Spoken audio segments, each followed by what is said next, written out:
దేవుని వాక్యాన్ని ధ్యానం చేసుకుందాం. వేడుకొనక మునిపే నేను నీకు ఉత్తరం ఇచ్చేవాడిని నేనే. అంటే ఈ వాక్య భాగాన్ని గమనిస్తే మనము అడగక మునిపే మన అక్కర్లేమిటో ప్రభువారు తెలుసుకొని మన అక్కర్రతలో నుంచి మనల్ని విడిపిస్తాడట.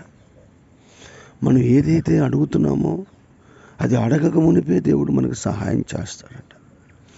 ఈరోజు నువ్వు ఏ అవసరతలో ఉన్నావో, ఏ సమస్యల మధ్యలో ఉన్నావో, ఏ ఆర్థికమైన పరిస్థితుల మధ్యలో ఉన్నావో, వాటన్నిటిలో నుంచి దేవుడు నిన్ను విడిపించడానికి శక్తి కలిగినవాడు.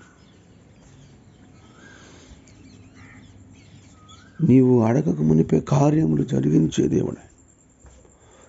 నీవు దేవుడి దగ్గర మొరపెట్టక మునిపే ఆయన నీకు సహాయం చేసే దేవుడు. ఉదయకాలమున ఏ అవసరతలతో, ఏ అక్కరలతో ఉన్నావో నాకు తెలియదు, కానీ నా యేసయ్య నీ అవసరతలు తీర్చి నీ అక్కరతలు తీరుస్తాడు. కారణం ఏంటి? ఎప్పుడు దేవుడు నీకు అవసరతలు తీరుస్తాడంటే నీ హృదయంలో దేవునికి నీవు చెప్పాలి అనే ఒక ప్రేరేపణ నీకు వచ్చినప్పుడు ఖచ్చితంగా దేవుడు నీ పక్షం కలిసి. అందుకని అంటాడు, అడగంది అమ్మాయిని అన్నం పెట్టదంట. అలానే యేసయ్యని నువ్వు అడగాలని ఆ తపన నీలో ఉన్నప్పుడు నీ ప్రతి అక్కర్లు తీరుస్తాడు. నీ కుటుంబంలో ఉన్న ప్రతి సమస్యను పరిష్కరిస్తాడు. అక్కర్లు తీర్చే దేవుడు, కాకులను పోషించిన దేవుడు నిన్ను పోషించలేడా? నీ కుటుంబాన్ని పోషించలేడా? సహాయం చేయలేడా?